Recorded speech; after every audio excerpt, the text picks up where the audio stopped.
आज बाजार बहुत तेज हो गया और जो लोग दुखी थे वो आज खुश हो गए, जिनको मंदिर तंग कर रहा था। तो भाई इस माहौल में मैं एक ही बात कहूँगा, जो लोग इन्वेस्टमेंट करके बैठे हैं, निवेश करके बैठे हैं, उनके लिए एक ही गाना है। ये गाने को अगर हम फॉलो कर लें तो बहुत पैसा कमा लेंगे शेयर बाजार में। और गाना क्या है? मन रे तू काहे ना धीर धरे, भागेगी मार्केट फिर तेरी जेब भरे।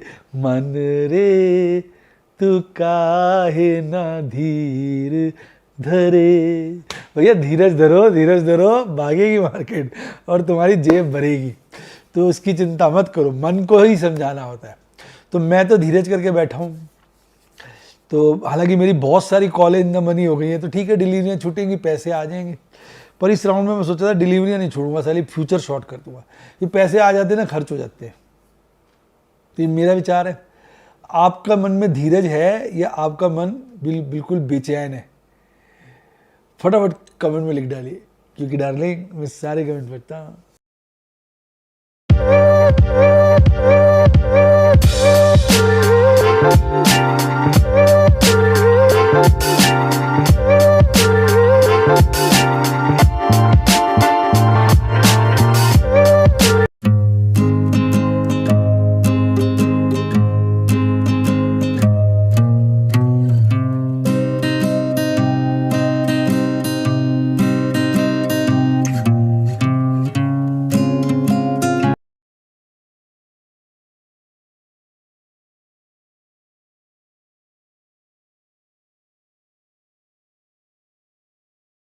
शेयर बाजार में एश्योर्ड या गारंटीड प्रॉफिट की उम्मीद नहीं रखनी चाहिए, या कभी भी किसी भी वक्त कोई भी अनएक्सपेक्टेड इवेंट की वजह से बहुत बड़ा घाटा हो सकता है, जिसके चलते आदमी की सारी पूंजी तबाह हो सकती है और वो फेल भी हो सकता है। शेयर बाजार बहुत ही खतरनाक जगह है। यहाँ एक भूल ही फाइनेंशियल तबाही के लिए काफी है।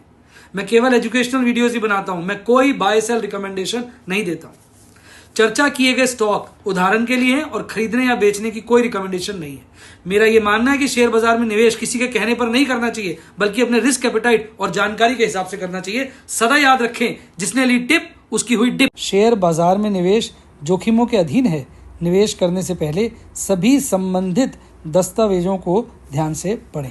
हाय गाइस, आपका स्वागत है आपके अपने show MKJ talks for investment इन हिंदी में। कैसे हैं आप भाई? आज कल मुक्तेश्वर था मैं।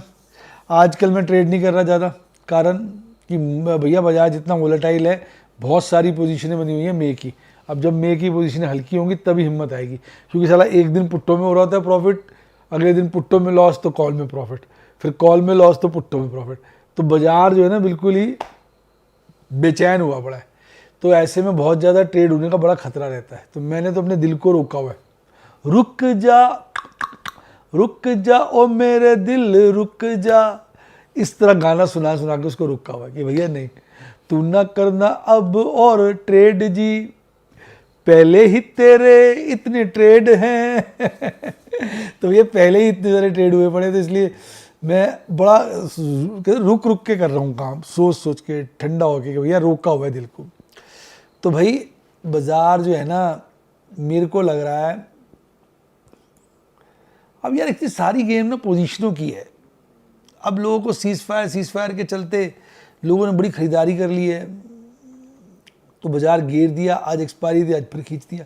मतलब माहौल जो है ना बड़ा दुविधा वाला बना दिया है, नेगेटिव पॉजिटिव फैक्टर दोनों चल रहे हैं।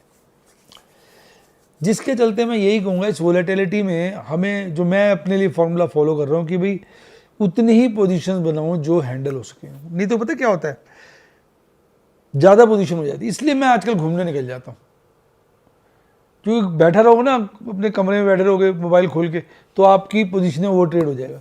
तो मैं निकल जाता हूँ, अपना सुबह ऑर्डर डाल देता हूँ, लगते हैं नहीं लगते हैं तो कोई बात नहीं। आज कोई ऑर्डर नहीं लगा।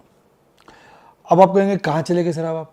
भाई हम शुरू हुए थे, गुड़गांव से निकले थे हम। गुड़गांव से निकलने के बाद गए गिरिजा देवी मंदिर जिम कॉर्बेट में, फिर गए हनुमान धाम,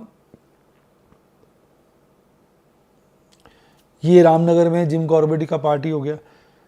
उसके बाद हम निकल गए पंगोट, वहाँ स्टे किया। पंगोट से निकले तो नीम करोली बाबा के दर्शन किए। वैसे तो वो क्या नाम था उनका सही में, नीम करोली लिखा हुआ था उनके मंदिर के आगे, सब नीम करोली कहते हैं। चलो वहाँ दर्शन किए। फिर हम चले गए घंटे वाला मंदिर, घोड़ाखाल मंदिर है, वो घंटे वहाँ से निकले तो फिर हम चले गए मुक्तेश्वर से निकले तो हम चले गए कौन से आश्रम गए थे, बोल आश्रम, डोल आश्रम चले गए। ओहो गजब का आश्रम। डोल आश्रम से निकले चले गए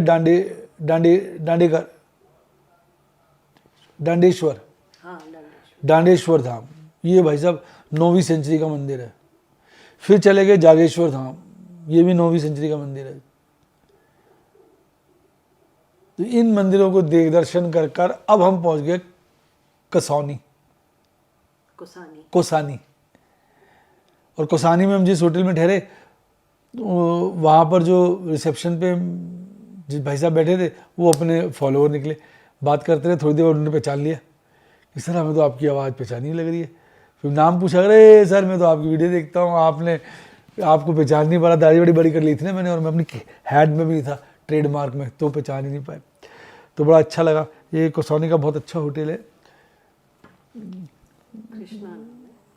क्या नाम है पूरा देखना, एक्चुअली बारिश होगी बहुत ज़्यादा तो प्रभु, हम जैसे ही बारिश होगी हम पहाड़ पर चढ़े वहाँ पर, तो एक होटल का जो नाम है कृष्णा माउंटेन व्यू है, कोसानी माउंट व्यू। तो कृष्णा पढ़ते ही मैडम का मन आ गया, भैया ये तो कृष्णा नाम इतना प्यारा है, आप इसी में गाड़ी लगा दो। बारिश खूब तेज हो रही, हमने गाड़ी लगाई, रिसेप्शन पे गए, उन्होंने रूम दिखाया, रूम अच्छा लग गया, बहुत बढ़िया, मज़ा आ गया देख के। और जो रिसेप्शन हैंडल कर रहे थे जनाब, वो अपने निकले फॉलोअर, तो कहते ना बस चारों तरफ भगवान की लीला है, भगवान ही इधर से उधर मंडरा रहा है। तो ये थी सारी कहानी। तो भैया अब इसलिए मैं निकल जाता हूँ घूमते फिरते, क्यों, ओवर ट्रेडिंग हो जाती है। मेरी बहुत सारी पोजीशन है इस वक्त, हालांकि मैंने सोचा था पोजीशन कम बनाऊंगा, मैं अगर ओवरऑल बताऊँ ना आपको मेरी पोजीशन कितनी है, और मेजॉरिटी तो मेक ही है। इस वक्त मेरी 85 पोजीशंस हो गई हैं। ना करते प्यार किस सभी से कर बैठे वाली बात है, मल्टीपल ट्रेड हो जाते हैं। मैंने कहा रुक जा, इसमें 40-45 होनी चाहिए, मेरे ख्याल 50-60 हो सकती है मेक ही हो, ये मे निपटेगा, फिर हिम्मत करेंगे आगे की पोजीशन में, क्योंकि फिर ओवर ट्रेडिंग हो जाती है। इस बार हाथ को ऐसे पकड़ा हुआ, रुक जा, अब रुक जा कर दिया हाथ को। तो भैया इस बाजार में उसी को कामयाबी मिलेगी जो शांति से पेशेंस के साथ काम करेगा, तो है ना।